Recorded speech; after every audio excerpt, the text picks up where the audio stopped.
नमस्कार विद्यार्थियों, हिंदी के 10वीं कक्षा में आप सबका स्वागत है। तो हमने कल के कक्षा में देखा था 10वीं के पहले पाठ कश्मीरी सेब के बारे में। कश्मीरी सेब के लेखक और उनका परिचय और इस पाठ के आशय के बारे में हमने कल के कक्षा में देखा था। तो आज मैं आपको और एक बार इस पाठ और इस पाठ के लेखक के बारे में समझाना चाहूँगी। इस पाठ के लेखक हैं प्रेमचंद, मुंशी प्रेमचंद जी का लेखक परिचय आपने कल देखा है। इनका जन्म 31 जुलाई 1880 को वाराणसी के पास लम्ही नामक एक छोटे से गांव में हुआ था और प्रेमचंद जी का वास्तव में नाम था धनपत राय और प्रेमचंद जी मातृ प्रेम से वंचित थे। जब ये छोटे थे तो इनकी माँ गुजर गए थे, तो ये मातृ प्रेम से वंचित थे और इनका जीवन गरीबी में बीता था। इसीलिए ये केवल मैट्रिक तक ही पढ़ पाए। प्रेमचंद्र जी केवल मैट्रिक तक ही पढ़ पाए, उसके बाद इन्होंने रचनाएं लिखना शुरू किया था। तो यहाँ पर इनकी प्रमुख रचनाएं के बारे में आपको बताया गया था। इनके प्रमुख रचनाएं आपको 1 या 2 अंक को आपके एसएसएलसी परीक्षा में पढ़ते हैं। प्रेमचंद जी इनके 2 प्रमुख रचनाएं लिखिए। तो आप यहाँ पर 2 से 4 प्रमुख रचनाएं याद रखिए। इनके प्रमुख रचनाएं हैं गोदन, सेवा सदन, गबन, निर्मला, कर्मभूमि आदि। ये है इनके प्रमुख रचनाएं। और प्रेमचंद जी के प्रमुख कहानियां हैं बड़े घर की बेटी, नमक का दरोगा, पंच परमेश्वर। यह इनके प्रमुख कहानियां हैं और इनके प्रमुख कहानियां मानस सरोवर नाम से संकलित है। विद्यार्थियों, आपको 1 अंक का प्रश्न यह भी आता है, प्रेमचंद्र जी की कहानियां किस नाम से संकलित है? तो प्रेमचंद्र जी के कहानियां मानस सरोवर नाम से संकलित है। यह है प्रेमचंद्र जी का लेखक परिचय और यह आपको 1 से 2 अंक के लिए परीक्षा में जरूर पड़ेगा। तो विद्यार्थियों, हमने कल कश्मीरी सेब का आधा पाठ आपके सामने बताया था। तो आज कश्मीरी सेब के पाठ के बारे में आगे का भाग आपको बताऊंगी। उससे पहले मैं यह बताती हूँ और एक बार कि इस पाठ का आशय यह है कि यहाँ पर लोगों के साथ होने वाले धोखेबाजी पर प्रेमचंद्र जी प्रकाश डाला है। इस पाठ का आशय यह है कि लोगों को जब खरीदारी करने जाते हैं तो बहुत धोखा खाते हैं और साथ साथ यह भी बताया है कि खरीदारी करते समय हम सबको सावधानी बरतनी चाहिए। जब हम एक चीज़ खरीदने जाते हैं तो हमें उस चीज़ पर सावधानी बरतना चाहिए, नहीं तो हम धोखा खा सकते हैं। बाजार में जब जाते हैं तो हर चीज़ का दाम और चीज़ के बारे में देखकर ही उस चीज़ को खरीदना चाहिए, नहीं तो धोखा हम खाने की संभावना है। यह है इस पाठ का आशय। तो कल हमने बताया था लेखक जी जब अपने अनुभव को यहाँ पर बताया है तो उन्होंने चौक में गए, बाजार में गए और बाजार में जाकर उनकी नज़र एक सेब पर, कश्मीरी सेब पर पड़ी। तो उन्होंने उस दुकान में जाकर देखा तो वहाँ पर बहुत सारे कश्मीरी सेब रंगदार गुलाबी नज़र आए। तो उस दुकान वाला लेखक जी को बताया कि आइए साहब, इस सेब को लीजिए, बहुत रंगदार है, खास करके कश्मीर से आए हुए हैं। अगर आप इस सेब को खाएंगे तो आपका दिल खुश हो जाएगा। ऐसे बताने पर प्रेमचंद्र जी का ख्याल उस सेब पर गया और उन्होंने यह भी सोचा कि गरीबों की सेब तो टोमेटो है। पहले गरीब लोग को विटामिन और प्रोटीन देखा जाता था तो वह टोमेटो ही ज़्यादा से ज़्यादा खाते थे। और आजकल शिक्षित समाज में ऐसी प्रवृत्ति बढ़ गई है कि ज़्यादा से ज़्यादा लोग विटामिन और प्रोटीन पर ही ज़्यादा ध्यान दे रहे हैं। तो इस शिक्षित समाज में आज सेब खाना बहुत ज़रूरी है। और आपको यह भी बताया था कि अगर हम डॉक्टर के पास जाएंगे तो हमें डॉक्टर यह ही सलाह देंगे कि आप रोज एक सेब खाइए। और अंग्रेजी में यह एक प्रोवर्ब है, अंग्रेजी में यह एक मुहावरा है कि an apple a day keeps the doctor away. रोज एक सेब खाने से हम डॉक्टर के पास जाने की जरूरत नहीं पड़ेगी। तो लेखक यह सब सोचकर सेब खरीद करने गए तो वहाँ पर दुकानदार को कहने लगे कि आधा सेर सेब देना, वह भी चुनकर। तो दुकानदार ने अपने नौकर से कहा कि अंदर जाकर लेखक जी को सेब ले आना। तो दुकानदार ने एक लड़के को बुलाया, नौकर को, और कहने लगा कि इनको आधा सेर सेब देना। तो उस नौकर ने अंदर से सेब लाकर उस दुकान के मालिक के पास दिया। तो दुकान के मालिक ने आधा सेर तराजू लेकर उस सेब को लेखक के पास दे दिया। तो लेखक जी कहने लगे कि ये मेरा रुमाल है, तुम इसमें बांध कर देना। तो लेखक जी का रुमाल लेकर उस दुकानदार ने क्या कर दिया, उनके रुमाल में बांधकर लिफाफे में डालकर वह सेब लेखक के हाथ में दे दिया। तो लेखक जी ने उस दुकानदार के ऊपर अंधविश्वास कर उस सेब को अपने घर ले आए। जैसे जइयों के तइयों उन्होंने उस सेब को अपने घर में मेज पर रख दिया। और लेखक जी सोचने लगे कि ऐसा कोई कायदा तो नहीं है कि सेब रात में ही खाने की।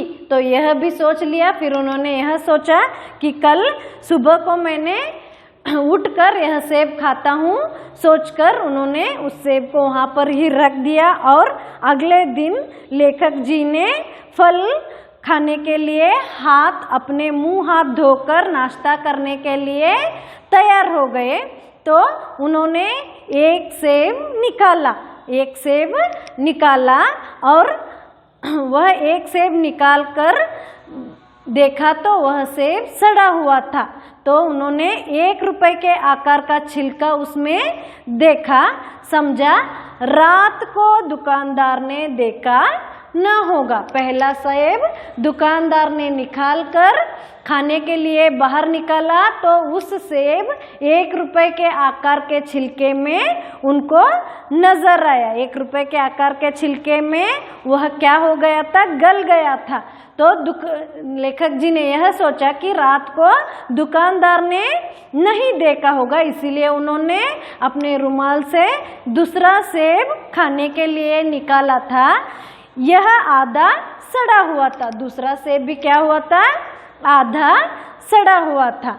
तो दुकानदार ने नहीं देखा, पहला सेब को नहीं देखा होगा ऐसा लेखक जी ने सोचा और दूसरे सेब भी सड़ा हुआ नजर आया।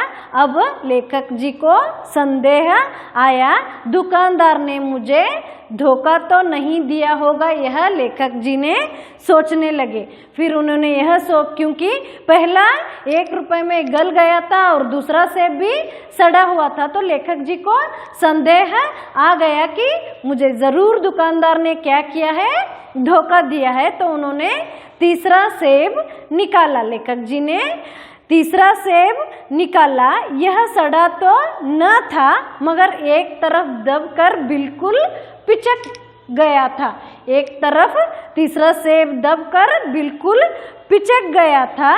चौथा देखा, फिर उन्होंने चौथा सेब देखा तो वह यूं तो बेदाग था मगर उसमें एक काला सुराख था।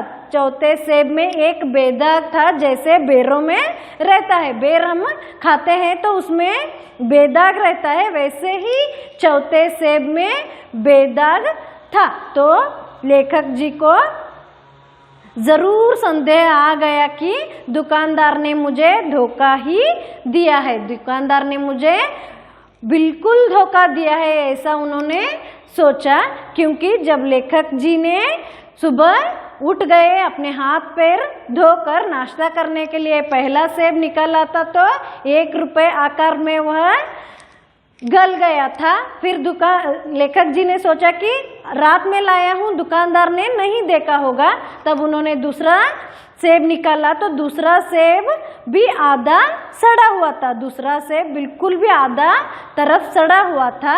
फिर लेखक जी को संदेह आ गया कि मुझे दुकानदार ने धोखा ही दिया है। तो इन्होंने तीसरा सेब खाने के लिए निकाला तो तीसरा सेब भी दबकर, एक तरफ दबकर पिचक हो गया था।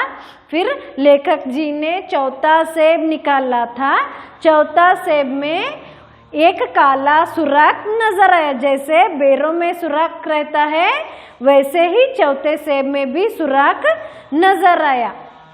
फिर तो लेखक जी को शक हो गया कि मुझे दुकानदार ने ज़रूर धोखा दिया है। फिर उन्होंने यह सोचा कि मैं धोखा खा गया क्योंकि मैं दुकानदार के ऊपर अंधविश्वास कर गया हूँ। फिर उन्होंने काटा, उसके अंदर भी चौथे में धब्बे थे जैसे बेरों में थे। एक सेब भी खाने के लायक नहीं था। चारों सेबों में से एक सेब भी खाने के लायक नहीं था। 4 आने पैसे इतना गम ना होता जितना इस समाज के चारित्रिक पतन पर हो गया है। फिर लेखक जी सोचे कि मैं इन सेबों को 4 आने दे आया हूँ, इस 4 आने का मुझे बिल्कुल भी क्या नहीं है, बिल्कुल भी दुख नहीं है। दुख इस पर है कि इस चारित्रिक समाज के पतन पर मुझे दुख हो रहा है। ऐसा इन्होंने सोचा और यह भी सोचा कि दुकानदार ने जानबूझकर मेरे साथ धोखेबाजी का व्यवहार किया है। फिर लेखक जी ने यह सोचा कि दुकानदार ने जानबूझकर मेरे साथ धोखेबाजी का व्यवहार किया है और एक सेब सड़ा हुआ था तो उसे क्षमा करने का वह योग्य समझते थे। लेकिन एक भी सेब यहाँ पर ठीक नहीं था। पहला सेब देखो विद्यार्थियों, पहला सेब जैसे लेखक जी ने निकाले तो पहला सेब 1 रुपये के आकार का छिलका था वह गल गया था। फिर उन्होंने दूसरा सेब निकाला था तो दूसरा सेब भी आधा क्या हुआ था, सड़ा हुआ था। फिर लेखक जी तीसरा सेब निकाले थे तो वह एक तरफ दबकर पिचक गया था। फिर लेखक जी ने चौथा सेब निकाला था तो उसमें बेदाग धब्बे थे जैसे बेरों में रहते थे और उसमें काले काले सुराख भी थे। तब लेखक जी ने सोचा कि मुझे दुकानदार ने धोखा दिया है क्योंकि मैंने दुकानदार पर अंधविश्वास किया हूँ। यहाँ पर विद्यार्थियों देखो, आपको यह प्रश्न 4 अंक के लिए आपके परीक्षा में ज़रूर आता है। 4-5 वाक्यों में लिखिए। वह यह प्रश्न है कि सेब की हालत के बारे में लिखिए। सेब की हालत के बारे में लिखिए। यह प्रश्न 4 अंक के लिए आपको आता है। यह ವಿದ್ಯಾರ್ಥಿಗಳೇ ನಿಮ್ಮ SSLCಯ ಮೊದಲನೆಯ ಪಾಠ ಕಾಶ್ಮೀರಿ ಸೇಬ್. ನೀವು ಇದರಲ್ಲಿ ಕೊನೆಯ ಅವಧಿಯಲ್ಲಿ ನೀವು ನೋಡಿದ್ದೀರಿ ಲೇಖಕರ ಪರಿಚಯ, ಲೇಖಕರ ಜನನ, ಲೇಖಕರ ಪ್ರಮುಖ ಕೃತಿಗಳು, ಲೇಖಕರ ಪ್ರಮುಖ ಕಥೆಗಳು. ಹಾಗಾದರೆ ಕಾಶ್ಮೀರಿ ಸೇಬ್ ಈ ಪಾಠದಲ್ಲಿ ಲೇಖಕರು ತಮ್ಮ ಅನುಭವಗಳನ್ನು ನಮ್ಮ ಮುಂದೆ ಹಂಚಿಕೊಂಡಿದ್ದಾರೆ. ಲೇಖಕರು ಇಲ್ಲಿ ತಮ್ಮ ಅನುಭವಗಳ ಮೂಲಕ ನಮಗೆ ಹೇಳುತ್ತಾರೆ, ನಾವು ಮಾರ್ಕೆಟ್ನಲ್ಲಿ ಹೋದರೆ, ನಾವು ಮಾರ್ಕೆಟ್ನಲ್ಲಿ ಹೋಗಿ ಯಾವುದಾದರೂ ವಸ್ತು ಕೊಳ್ಳುವಾಗ ಏನಾಗ್ತದೆ, ಅಲ್ಲಿ ನಮಗೆ ಮೋಸವಾಗುತ್ತೆ. ಅದಕ್ಕಾಗಿ ಲೇಖಕರು ಈ ಪಾಠದಲ್ಲಿ ಹೇಳಿದ್ದಾರೆ, ಯಾವುದಾದರೂ ವಸ್ತು ಖರೀದಿಸುವ ಮೊದಲು ನಾವು ಸಾವಧಾನದಿಂದ ಒಂದು ವಸ್ತುವನ್ನು ಏನು ಮಾಡಬೇಕು, ಖರೀದಿಸಬೇಕು. ಇಲ್ಲವಾದರೆ ನಮಗೆ ನಾವು ಮೋಸಕ್ಕೆ ಒಳಗಾಗುತ್ತೇವೆ. ಇದು ಈ ಪಾಠದ ಆಶಯವಾಗಿದೆ. ಇಲ್ಲಿ ಲೇಖಕರು ಹೇಳ್ತಾರೆ ತಮ್ಮ ಅನುಭವವನ್ನು, ನಾನು ಸಂತೆ ಅಥವಾ ಪೇಟೆಗೆ ಹೋದಾಗ ಅಲ್ಲಿ ನನಗೆ ಕಾಶ್ಮೀರಿ ಸೇಬ್ ಒಂದು ಅಂಗಡಿಯನ್ನು ನೋಡಿದೆ, ನನ್ನ ದೃಷ್ಟಿ ಆ ಸೇಬುಗಳ ಮೇಲೆ ಬಿತ್ತು. ಲೇಖಕರ ದೃಷ್ಟಿ ಆ ಸೇಬಿನ ಮೇಲೆ ಬಿತ್ತು.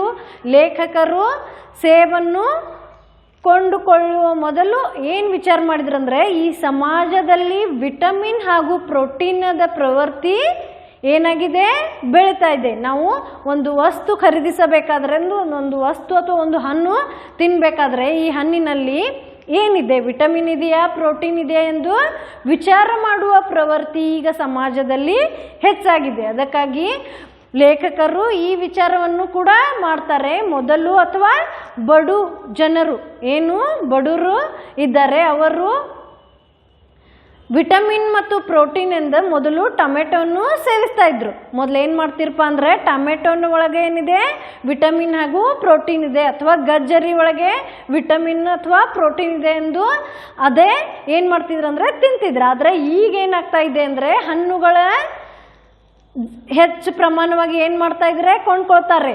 ಒಂದು ಉಪವಾಸ ಇದ್ರೇನು ಏನು ಮಾಡ್ತಾರೆ, ಹಣ್ಣು ತಿಂತಾರೆ. ಯಾಕಂದರೆ ಹಣ್ಣಿನಲ್ಲಿ ತುಂಬ ವಿಟಮಿನ್ ಇದೆ, ಪ್ರೋಟೀನ್ ಇದೆ, ನೀರಿನ ಅಂಶ ಹೆಚ್ಚಾಗಿದೆ. ನೋಡ್ರಿ, ಸೇಬ್ ತಗೋಬೇಕಾದ್ರೆ ಸೇಬ್ ಡಾಕ್ಟರ್ ತಿನ್ರಿ ಅಂತ ಹೇಳ್ತಾರೆ. ನಾವು ಡಾಕ್ಟರ್ ಹತ್ರ ಹೋದ್ರೆ ಡೈಲಿ ಒಂದು ಸೇಬ್ ತಿನ್ರಿ, ದಿನಾಲೂ ಒಂದು ಸೇಬ್ ತಿನ್ರಿ ಅಂತ ಹೇಳ್ತಾರೆ. ಸೇಬ್ ತಿಂದ್ರೆ ನಮಗೆ ಯಾವ ರೋಗ ಬರಂಗಿಲ್ಲ. ಯಾಕಂದರೆ ಸೇಬ್ನಲ್ಲಿ ವಿಟಮಿನ್, ಪ್ರೋಟೀನ್ ಹಾಗೂ ನೀರಿನ ಅಂಶ ಹೆಚ್ಚಾಗಿದೆ. ಒಂದು ಸೇಬ್ ತಿಂದರೆ ಅದರಲ್ಲಿ ನೀರಿನ ಅಂಶ ಬಹಳಷ್ಟು ಇರ್ತೈತೆ. ಅದಕ್ಕೆ ನಾವು ಡಾಕ್ಟರ್ ಕಡೆ ಹೋದಾಗ ಅವ್ರು ಕೊಡೋ ಸಲಹೆ ಸೇಬ್ ತಿನ್ರಿ, ದಿನಾಲೂ ಒಂದು ಸೇಬ್ ತಿಂದ್ರೆ ಡಾಕ್ಟರ್ ಹತ್ರ ಹೋಗುವ ಅವಶ್ಯಕತೆ ನಮಗಿರಲ್ಲ. ಅದಕ್ಕಾಗಿ ನಾವು ಇಂಗ್ಲೀಷ್ನಲ್ಲಿ ಒಂದು ಪ್ರೊವರ್ಬನ್ನು ನೋಡ್ತೇವೆ, ನಾವು ಇಂಗ್ಲೀಷ್ನಲ್ಲಿ ಒಂದು ಗಾದೆ ಮಾತನ್ನು ನೋಡ್ತೇವೆ. An apple A day keeps the doctor away. An apple A day keeps doctor away. Daily ಒಂದು ಆ್ಯಪಲ್ ತಿಂದರೆ, ದಿನಾಲೂ ಒಂದು ಆ್ಯಪಲ್ ತಿಂದರೆ ಡಾಕ್ಟರ್ ಹತ್ರ ಹೋಗುವ ಪ್ರಮೇಯ ನಮಗೆ ಬರಂಗಿಲ್ಲ. ಅದಕ್ಕಾಗಿ ಇಲ್ಲಿ ಲೇಖಕರು ಏನು ಮಾಡ್ರಂದ್ರೆ, ಸೇಬನ್ನು ಕೊಂಡ್ಕೋಬೇಕು ಅಂಥೇಳಿ ಸೇಬ ಅಂಗಡಿ ಹತ್ತಿರ ಹೋದ್ರ. ಸೇಬ್ ಅಂಗಡಿ ಹತ್ರ ಹೋದಾಗ ಸೇಬ್ ಅಂಗಡಿಯ ಮಾಲೀಕ ಲೇಖಕರಿಗೆ ಕರೆದ, ಬರ್ರಿ ಸರ್ ಬರ್ರಿ, ಸೇಬ್ ತಗೋರಿ, ಇವು ಸೇಬ ನಾವು ಕಾಶ್ಮೀರಿಂದ ತರಿಸಿದೇವಿ. ಈ ಸೇಬ ಬಹಳಷ್ಟು ರಂಗದಾರ್ ಮತ್ತು ಗುಲಾಬಿ ಇದಾವು. ಈ ಸೇಬ್ ತಿಂದ್ರಂದ್ರೆ ನಿಮ್ಮ ಆರೋಗ್ಯ ಏನಾಗ್ತೈತಿ, ಸುಧಾರಿಸ್ತೈತಿ. ನೀವು ಇದನ್ನ ತಿಂದ ಆನಂದ ಹೋಗ್ತೈತಿ ಅಂಥೇಳಿ ಹೇಳಿದಾಗ ಲೇಖಕರು ಏನು ಮಾಡ್ರಂದ್ರೆ, ಆಯ್ತಪ್ಪ ನನಗೆ ಅರ್ಧ ಸೇರ್ ಏನು ಮಾಡು, ಸೇಬ್ ಕೊಡು ಅಂತ ಹೇಳ್ರಿ. ಅವಾಗ ಅಂಗಡಿಯವ ಏನು ಮಾಡ್ದಂದ್ರೆ ತಮ್ಮ ಅಂಗಡಿಯ ನೌಕರನಿಗೆ ಕರೆದ, ಆಮೇಲೆ ಏನು ಮಾಡಪ್ಪ ಸಾಹೇಬ್ರಿಗೆ ಅರ್ಧ ಸೇಬ್ ಬೇಕಾಗ್ಯಾವು, ಒಳಗೆ ಹೋಗಿ ತಗೊಂಡು ಬಾ ಅಂತ ಹೇಳ್ದ. ಅವಾಗ ಆ ನೌಕರ ಒಳಗೆ ಹೋದ ಸೇಬ್ ತರಕ. ಸೇಬ್ ತಗೊಂಡು ಬಂದ, ಮಾಲಕ್ ಕೈ ಕೊಟ್ಟ. ಮಾಲಕ್ ಏನು ಮಾಡ್ದಂದ್ರೆ ಸೇಬ್ ಅರ್ಧ ಸೇರ ತೂಕ ಮಾಡಿ ಸೇಬನ್ನು ಲೇಖಕರಿಗೆ ಕೊಟ್ಟ. ಲೇಖಕರು ಏನು ಹೇಳ್ರಂದ್ರೆ ತಮ್ಮ ಹತ್ರ ಇರುವ ಒಂದು ಕೈವಸ್ತ್ರನ ತೆಗೆದ್ರು, ರುಮಾಲ, ಅದನ್ನು ಅಂಗಡಿಯವನ ಹತ್ರ ಕೊಟ್ರು. ಇದ್ರ ಕಟ್ಟಿ ಕೊಡು ಅಂತ ಹೇಳಿ ಅವ ಆ ವಸ್ತ್ರ ಒಳಗೆ ಸೇಬ ಕಟ್ರು.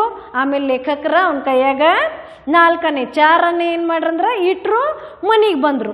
ಮನೆಗೆ ಬಂದ ಲೇಖಕರು ಹೆಂಗೆ ತಂದಿದ್ರು ಹಂಗೆ ಜಯ್ಯೋಕೆ ತಯ್ಯೋ ಅಂದರೆ ಹೆಂಗೆ ತಂದಿದ್ರು ಹಂಗೆ ಏನು ಮಾಡ್ರಂದ್ರೆ ಸೇಬನ್ನು ತಮ್ಮ ಮನೆ ಟೇಬಲ್ ಮೇಲೆ ಇಟ್ಟೇನು ವಿಚಾರ ಮಾಡ್ರಂದ್ರೆ, ಸೇಬ ತಿನ್ನು ಕಾಯ್ದೆ ಅಂತೂ ರಾತ್ರಿ ಅಂತೂ ಯಾವ ಕಾಯ್ದೆ ಒಳಗೆ ಇಲ್ಲ. ಬೆಳಿಗ್ಗೆ ಎದ್ದ ನಾಷ್ಟ ಮಾಡ್ರೆ ಆಯ್ತು ಅಂತ ತಿಳ್ಕೊಂಡ್ರು. ಲೇಖಕರು ಮಲ್ಕೊಂಡ್ರು. ಮತ್ತು ಬೆಳಗ್ಗೆ ಮುಂಜಾನೆ ಎದ್ರು. ಅವಾಗ ಅವ್ರು ಏನು ಮಾಡ್ರಂದ್ರೆ ಫ್ರೆಶ್ ಆಗಿ ಅವ್ರ ಇನ್ನೇನು ನಾಷ್ಟ ಒಳಗೆ ನಾನು ಏನು ಮಾಡ್ತೇನೆ, ನಾಷ್ಟಕ್ಕೆ ಸೇಬ ತಿಂತೇನೆ ಅಂಥೇಳಿ ಫಸ್ಟ್ ಒಂದು ಸೇಬ ತೆಗೆದ್ರು. ಮೊದಲನೇ ಒಂದು ಸೇಬ್ ತೆಗೆದ್ರು. ಸೇಬ್ ತೆಗೆದಾಗ 1 ರೂಪಾಯಿಗೆ ಆಕಾರಕ ಚಿಲ್ಕ ಗಲ್ ಗಯಾತ. ಫಸ್ಟ್ ಸೇಬು ತಿನ್ಬೇಕಂತೇಳಿ ತೆಗ್ಯಾಕ ಕೊರ್ಯಾಕ ತಯಾರಾದಾಗ ಅದ್ರೊಳಗೆ ಏನಾಗಿತ್ತು ಅಂದ್ರೆ 1 ರೂಪಾಯಿ ಆಕಾರದ ಏನಾಗಿತ್ತು, ಸೇಬ ಪೂರ್ತಿ ಹತ್ತಿ ಬಿಟ್ಟಿತ್ತು. ಪೂರ್ತಿ ಹತ್ತಿದಾಗ ಲೇಖಕರು ಏನು ತಿಳ್ಕೊಂಡ್ರಪ್ಪ ಅಂದ್ರೆ, ರಾತ್ರಿ ತಂದದ್ನಿ ಸಂಜೆ ಆಗಿತ್ತು, ಅಂಗಡಿಯವ ನೋಡಿರ್ಲಿಕ್ಕಿಲ್ಲ, ತಪ್ಪು ಎಲ್ಲರೇ ಹಾಕಿರ್ಬೇಕಂತ ಹೇಳಿ 2ನೇ ಸೇಬ್ ತೆಗಿಬೇಕಂತೇಳಿ 2ನೇ ಸೇಬನ್ನು ತೆಗೆದ್ರು. ದೂಸರಾ ಸೇಬ್ ಭಿ ಕ್ಯಾ ಹುವಾ ತಾ, ಆದಾ ಸಡಾ ಹುವಾ ತಾ. 2ನೇ ಸೇಬ ನಾಷ್ಟಕ್ಕೆ ತೆಗೆದು ತಿನ್ಬೇಕಂತ ಕೊರಿಬೇಕಂತ ಮ್ಯಾಗ ತೆಗೆದ್ರು. ಅದು ಏನಾಗಿತ್ತು ಅಂದ್ರೆ ಅರ್ಧಕ್ಕರ್ಧ ಪೂರ್ತಿ ಹತ್ತಿ ಬಿಟ್ಟಿತ್ತು. ಅದು ಅರ್ಧ ಚಲೋ ಇತ್ತು, ಅರ್ಧ ಕೆಟ್ಟದಾಗಿತ್ತು. ಅದಕ್ಕೆ ಅವ್ರು ಏನು ಮಾಡ್ರಂದ್ರೆ ಅವ್ರಿಗೆ ಸಂಶಯ ಬರಾಕತ್ತೈತೆ. ಏನಂದ್ರೆ ಇಲ್ಲಿ ನನಗೆ ಅಂಗಡಿಯವ ಏನು ಮಾಡಿದನು, ಫಸಾಸಿದನು, ನನಗೆ ಮೋಸ ಮಾಡಿದನು ಅಂಥೇಳಿ ತಿಳ್ಕೊಂಡ ಮೂರನೇ ಸೇಬನ್ನ ಲೇಖಕರ ತೆಗೆದ್ರು. ಮೂರನೇ ಸೇಬ್ ಒಳಗ ಏಕ್ ತರಫ್ ದಬ್ಕರ್ ಪಿಚಕ್ ಗಯಾ ಥಾ. ಮೂರನೇ ಸೇಬ್ ಏನಾಗಿತ್ತಂದ್ರ ಒಂದ್ ಕಡೆ ಏನಾಗಿತ್ತಂದ್ರ ಪಿಚಕ್ ಅಂದ್ರ ಹಣ್ಣಾಗಿ ಪೂರ್ತಿ ದಬ್ಬಿ ಬಿಟ್ಟಿತ್ತು. ಅವಾಗ ಲೇಖಕರಿಗೆ ತಿಳಿತು ಏನಂದ್ರ ನಾ ಅಂಧವಿಶ್ವಾಸ ಮಾಡಿ ತಗೊಂಡು ಅಂಗಡಿಯವನ ಮೇಲೆ ಯಾವುದು ಚೌಕಶಿ ಮಾಡಕ ಹೋಗ್ಲಿಲ್ಲ ಅಂಥೇಳಿ ಲೇಖಕರು 4ನೇ ಸೇಬ್ ತೆಗೆದ್ರು.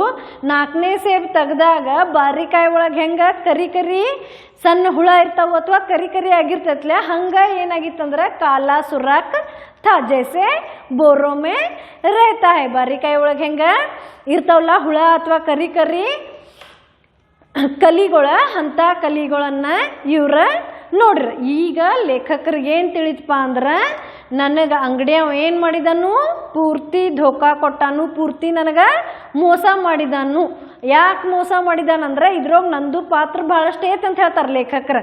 ಅವನದಷ್ಟ ಪಾತ್ರ ಇಲ್ಲ, ಇದ್ರೊಳಗೆ ನಂದು ಪಾತ್ರ ಏನೈತಿ ಹೆಚ್ಚೈತಿ. ಯಾಕಂದ್ರೆ ನಾ ಏನು ಮಾಡಿದ್ನಿಪ್ಪ ಅಂದ್ರೆ ಅವನ ಮೇಲೆ ಕಣ್ ಮುಚ್ಚಿ ವಿಶ್ವಾಸ ಮಾಡಿದ್ನಿ, ಅವನ ಮೇಲೆ ಅಂಧವಿಶ್ವಾಸ ಮಾಡಿ ನಾನು ಅವನ ಹತ್ರ ಏನು ಕೊಟ್ನಿ, ನನ್ನ ಕೈವಸ್ತ್ರನ ಕೊಟ್ನಿ. ಅವ್ನು ಕೊಡು ಮುಂದೆ ನಾವು ಒಂದ್ಸಲ ನೋಡಬೇಕಿತ್ತು ಅಥವಾ ಚೌಕಸಿಯನ್ನು ಮಾಡಬೇಕಿತ್ತು. ಆದ್ರೆ ನಾ ಅಂಥ ಚೌಕಸಿಯನ್ನು ಮಾಡಕ್ಕೆ ಹೋಗಲಿಲ್ಲ. ಅದಕ್ಕೆ ನನಗೆ ಭಾಳಷ್ಟು ದುಃಖ ಆಗ್ತೈತೆ ಅಂತ ಹೇಳ್ತಾರೆ ಲೇಖಕರು.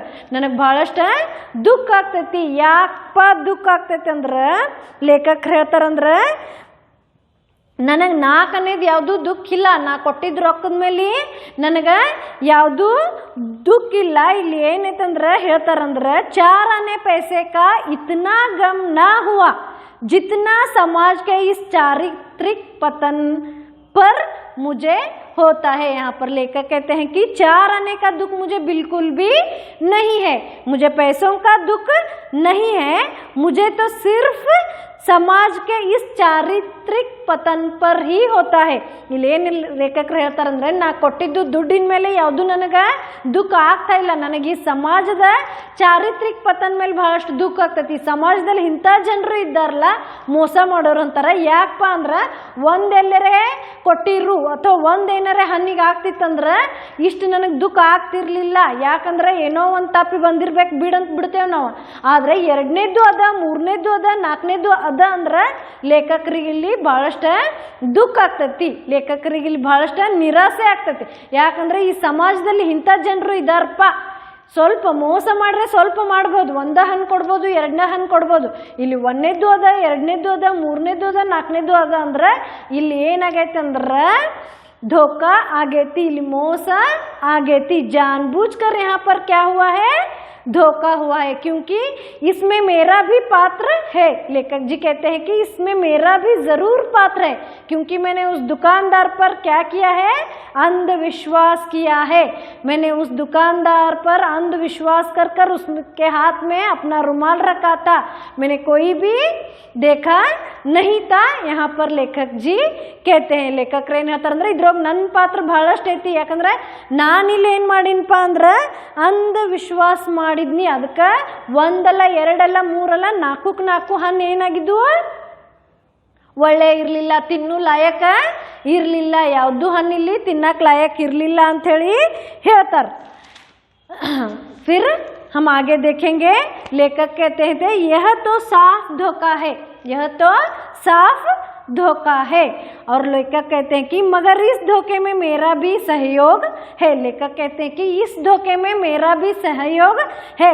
मेरा उसके हाथ में रुमाल रख देना मानो उसे धोखा देने की प्रेरणा थी. लेखक जी कहते हैं कि मैंने उसके हाथ में रुमाल रख देना मानो मैंने उसे धोखा देने की प्रेरणा की. जैसे कि मैंने उसके हाथ में रुमाल रख दिया तो मैंने ही उसे क्या कर दिया, धोखा देने की प्रेरणा की. उसने मुझे धोखा दिया, मैंने ही उसे प्रेरणा किया, क्योंकि मैंने अंधविश्वास कर कर उसके हाथ में रुमाल रख दिया. ऐसा लेखक यहाँ पर कहते हैं. उसने भाप लिया कि यह महाशय अपनी आंखों से काम लेने वाला जीव नहीं है. उसने यह भाप लिया कि उसने यह समझ लिया कि यह अपने आंखों से काम लेने वाला जीव तो बिल्कुल नहीं है।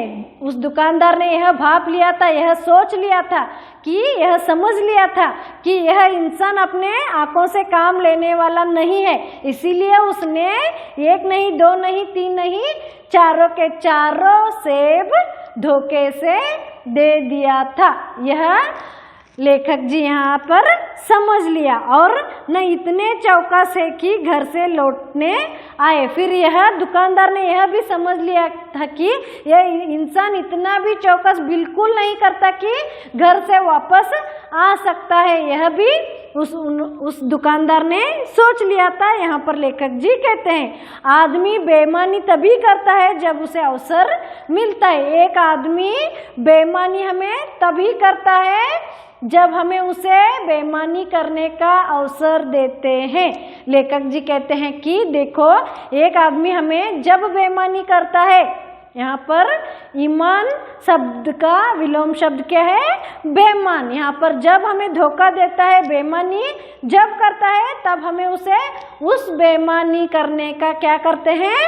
अवसर देते हैं। यह भी यहाँ पर लेखक जी कहते हैं बेईमानी का अवसर देना, चाहे वह अपने ढीलेपन से हो या सहज विश्वास से, या बेईमानी में सहयोग देना है। हम हमारे जब धोखा खाते हैं तो लेखक जी कहते हैं कि अपने ढीलेपन या सहज विश्वास, यह बेईमानी में सहयोग देना। हम ढीलेपन दिखाते हैं या सहज उस व्यक्ति पर क्या करते हैं?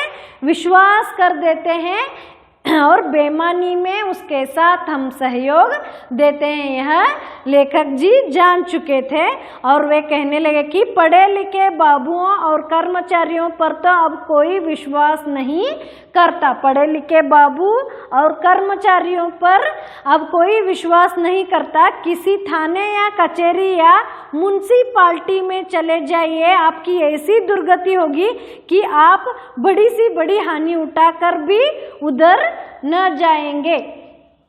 यहाँ पर लेखक जी कहते हैं कि हम जब बेईमानी होती है हम पर, या कोई हम पर धोखा देता है, इसमें हमारा भी पात्र है, क्योंकि हम क्या करते हैं? हमारा ढीलापन उसे दिखाते हैं, या हम सहज विश्वास करते हैं, उसके पर अंधविश्वास करते हैं, या हम उस बेईमानी में हमारी सहयोग देते हैं। यहाँ पर उन्होंने यह सोच लिया था। कवि लेखक जी यहाँ पर कहते हैं, देखो विद्यार्थियों, ಲೇಖಕರು ಏನು ಹೇಳ್ತಾರಪ್ಪ ಅಂದ್ರೆ ಇದ್ರೊಳಗೆ ನಂದು ಪಾತ್ರ ಬಹಳಷ್ಟು ಐತಿ, ನಂದು ಅರ್ಧಕ್ಕರ್ಧ ಪಾತ್ರ ಐತಿ ಅಂತ ಹೇಳ್ತಾರೆ. ಯಾಕಪ್ಪ ಅಂದ್ರೆ ನಾ ಏನು ಮಾಡಿದ್ನಿ ಅಂದ್ರೆ ಆ ವ್ಯಕ್ತಿ ಮೇಲೆ ಅಂಧವಿಶ್ವಾಸ ಮಾಡಿದ್ನಿ, ನಾ ಯಾವುದೂ ಚೌಕಸಿ ಮಾಡಲಿಲ್ಲ, ಅದಕ್ಕಾಗಿ ಇಲ್ಲಿ ನಂದು ಸಹಯೋಗ ಐತಿ. ಯಾಕಂದ್ರೆ ಒಂದು ವ್ಯಕ್ತಿ ನಮಗೆ ಮೋಸ ಮಾಡತ್ತನಪ್ಪ ಅಂದ್ರೆ ಅದ್ರೊಳಗೆ ನಮ್ಮ ಸಹಯೋಗ ಇರ್ತೈತಿ. ಯಾಕಂದ್ರೆ ನಾವು ಅಲ್ಲಿ ಏನು ಮಾಡಿರ್ತೇವೆ ಅಂದ್ರೆ ಅವನ ಮೇಲೆ ಅಂಧವಿಶ್ವಾಸ ಮಾಡಿರ್ತೇವೆ. ನಾವೇನು ಮಾಡ್ತೇವೆ ಅಂದ್ರೆ ಯಾವುದೋ ಒಂದು ಅಂಗಡಿಯಾಗ ಹೋಗಿ ಅವನ ಕೈ ಒಳಗೆ ರುಮಾಲ ಅಥವಾ ನಮ್ಮ ಚೀಲ ಕೊಟ್ಟ ಇದ್ರೊಳಗೆ ಇಷ್ಟು ಹಾಕಪ್ಪ ಅಂತ ಆ ಕಡೆ ಈ ಕಡೆ ನೋಡ್ಕೋತ ನಿಂತು ಅಂದ್ರೆ ಅಂಗಡಿಯವ್ ನಮಗೆ ಏನು ಮಾಡ್ತಾನು? ಮೋಸ ಮಾಡ್ತಾನೆ. ಅವು ಎಂಥವರೇ ಹಾಕ್ತಾನೆ. ಯಾಕಂದ್ರೆ ಆ ಅಂಗಡಿಯವ್ ಏನು ತಿಳ್ಕೊತಾನಪ್ಪ ಅಂದ್ರೆ ಈ ವ್ಯಕ್ತಿ ಯಾವುದೂ ಚೌಕಸಿ ಮಾಡಂಗಿಲ್ಲ, ಈ ವ್ಯಕ್ತಿ ಮನೆಗೆ ಹೋಗಿ ಹೊಳ್ಳಿ ಮತ್ತೆ ಬರಂಗಿಲ್ಲ, ಇದು ಕೆಟ್ಟೈತೆ ನೋಡ್ರಿ, ನೀವು ಕೊಟ್ಟಿದ್ದು ಎಲ್ಲಾನ ಹಣ್ಣುಗಳು ಕೆಟ್ಟವು ಅಂಥೇಳಿ ಈ ವ್ಯಕ್ತಿ ಏನು ಮಾಡಂಗಿಲ್ಲ, ಹೊಳ್ಳಿ ಬರಂಗಿಲ್ಲ ಅಂಥೇಳಿ ಅಂಗಡಿಯವ್ ಏನು ಮಾಡಿದ್ದಪ್ಪ ಅಂದ್ರೆ ತಿಳ್ಕೊಂಡಿದ್ದಿಲ್ಲ. ಯಾಕಂದ್ರೆ ಆ ಅಂಗಡಿ ಮಾಲಕ ಲೇಖಕರನ್ನ ನೋಡಿ ತಿಳ್ಕೊಂಡು ಬಿಟ್ಟಿದ್ದ, ಇವ್ರು ಎಂಥವ್ರದಾರಪ್ಪ ಅಂದ್ರೆ ಇವ್ರು ಅಂಧವಿಶ್ವಾಸ ಮಾಡ್ತಾರು, ಇವ್ರ ಏನು ಮಾಡ್ತಾರಂದ್ರೆ ಯಾವುದೂ ಚೌಕಸಿ ಮಾಡಂಗಿಲ್ಲ, ಮತ್ತು ಒಂದೇಳೆ ಇವ್ರ ಮನೆಗೆ ಹೋದ್ರು ಅಂದ್ರೆ ಇಲ್ಲಿ